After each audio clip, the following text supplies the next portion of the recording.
बच्चन के फादर हरवंश राय जी बच्चन की कविता थी और बड़ी पॉपुलर कविता थी।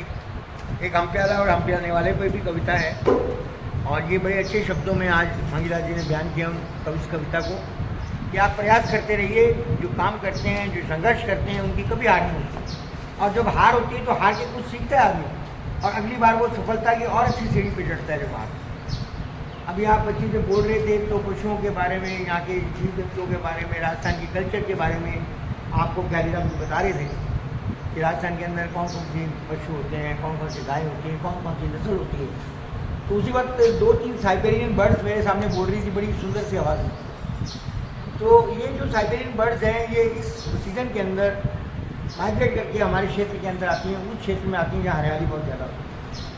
तो अपना जो शकुंतला महाविद्यालय ये खुशकिस्मत है कि यहाँ पर वो साइबेरियन बर्ड्स मौजूद हैं और आज उनकी सुंदर आवाज़ आपको सुनने को मिलती है। मैं इसी साइबेरियन बर्ड्स के बारे में एक और तारीफ सुनाना चाहूँगा कि कोई बच्चा जानता हो कि साइबेरियन से एक हंस नाम का पक्षी किसी मोमडन ने पाला था, उसको कहते थे सारस। वो उसके साथ इतना हिल गया था कि वो उसके साथ ही खाता था, उसके साथ ही पीता था, उसके साथ ही चलता था और वो कई जगह उसके साथ खाना भी वही खिलाता था उसको। बाद में उसको जो जीव जंतु विज्ञान है, जो ये है बर्ड वाले, उसको ले गए थे।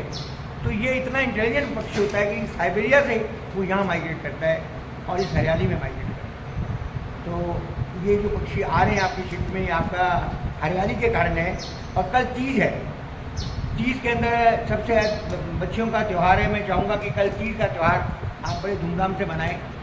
जो बच्चा रंगोली बनाता हो, यहाँ रंगोली का हम कंपटीशन करेंगे। वो रंगोली के अपने कंपटीशन आके सुबह जल्दी आएँ। हमारा 11 बजे का टाइम है। अगर वो बच्चों को इंटरेस्ट है तो सुबह 8-9 बजे आके अच्छी से अच्छी रंगोली बनाएं। जिन बच्चों को कविता का शौक़ है वो कविता अपनी रखें। जो प्रथम द्वितीय आएंगे उनको अवार्ड करेंगे और जिसके अलावा किसी को बोलने का कोई सब्जेक्ट में बोलना चाहे वो भी उस दिन सादर आमंत्रित है कल। उसके साथ साथ रिफ्रेशमेंट का कार्यक्रम भी हम रखेंगे। सुबह 11 बजे प्रार्थना के बाद हमारा कार्यक्रम शुरू होगा। और ये रंगोली के बारे में छोटा मोटा जो आपको करना है आगे रंग भरने करने, सुंदर से सुंदर बनाइए ताकि हम आपकी रंगोली को ऊपर तक ले सकें। आज के संदर्भ में हमने, अगर वो क्वेश्चन आपके चेक हो गए हो तो मैडम दे सकते हैं आपको, हमें आज नहीं, हमें कल मिलेंगे। तो मैं भी आज अपने और किसका कार्यक्रम में बच्चियों में किसने देना था आज है? अच्छा, चलिए मैं अपने आज आपको 2 कविताएं बड़े आराम से सुनाना चाहता हूँ कि एक कविता जो आजकल हम बार बार नशा करते जा रहे हैं, हम ड्रिंक्स करते हैं, नशा करते हैं, दारू पीते हैं, तो उसके ऊपर कविता है। उस कविता का नाम है माफ़ कर दो। माफ़ कर दो किससे संबंधित? सांसों से, कि हम जो इतना स्मोक करते हैं हमारे फेफड़े खराब होने लग जाते हैं ड्रग खाने के कारण हमारे में।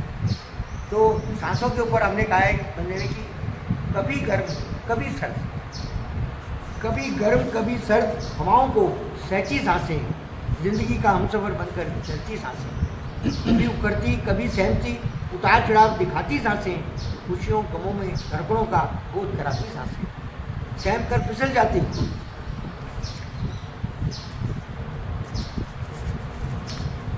घटती बढ़ती सांसें, तेरे बिना जीवन नहीं, पल पल याद आती सांसें, अंतिम सांसों तक जीवन देती सांसें, धुओं के छल्लों में बार बार घुटती सांसें, धुओं के छल्लों में बार बार घुटती सांसें, मधोशी में जीते जीवन को सह लेती सांसें, अंतिम क्षण तक लड़ती दम तोड़ती सांसें, तेरी क्रूरता से आहत होकर, तेरी क्रूरता से आहत होकर छटपटाती सांसें, तुझे पाकर समझ ना पाया है सांसों, तेरे को पाकर समझ ना पाया, कितनी अनमोल है सांसें, जीवन मरण की आधारशिला, बेरहमी सहती सांसें, समझ ना पाया तुझको, जब नाता तोड़ गई सांसें, तुझे बार बार मौका देकर अब रूठ गई सांसें, रूठने के बाद सांसें वापस नहीं लौट के आती। इसको संभालिए, ये आपका अनमोल रत्न है। अगर ये सांसें रहेंगी, ताकत रहेगी, शक्ति रहेगी, ऊर्जा रहेगी, तो इस चीज़ को समझना, इन सांसों को समझना बहुत जरूरी है। प्राणायाम कीजिए, योगा कीजिए, ताकि सांसें आपके साथ जिंदा रहें। और सांसें जिंदा रहेंगी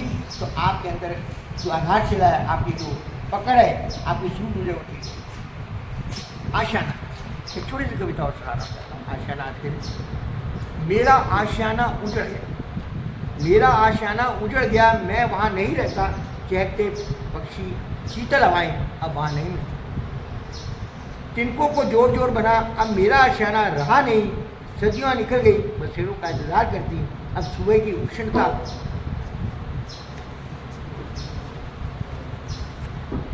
सुहाती नहीं घाटती है, मेरा विनान हुआ आशियाना, सतों की त्रासदी बन गया। ये दोस्त कविता आज को मैंने समर्पित की है और इसी आशा के साथ कि कुछ बच्चे लिखेंगे, लेखन में अपने आप को लाएंगे। कंपटीशन आपको कल रिजल्ट देंगे हम। और आज का इस संबंध में इतना ही आज के कार्यक्रम के अंदर। मंगला जी कुछ और कहना चाहें तो कल के बारे में आप कह सकते हैं, प्लीज़ आइए। धन्यवाद सर।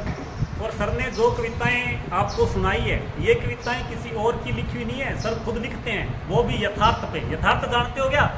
मतलब ऐसी चीज़ें जो वर्तमान में चल रही हो, जिनकी समाज को प्रासंगिकता है, वही बातें लिखते हैं।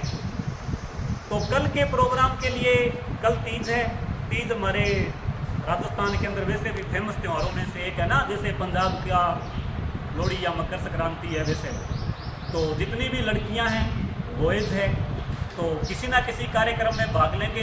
रंगोली प्रतियोगिता होगी बेटा, और उसके बाद जो कल्चरल प्रोग्राम है, जिन बच्चियों ने कल्चरल प्रोग्राम में भाग लेना है, जिन बच्चों ने लेना है, लड़कों ने, वो अपने नाम लिखवा दें, ठीक है। और मैं तो कहता हूँ सभी बच्चे भाग लें भी सांस्कृतिक प्रोग्राम में भी। तीज से जुड़ी हुई कोई कविता है, चाहे कोई गीत है, कुछ भी है, आप सुनाओ।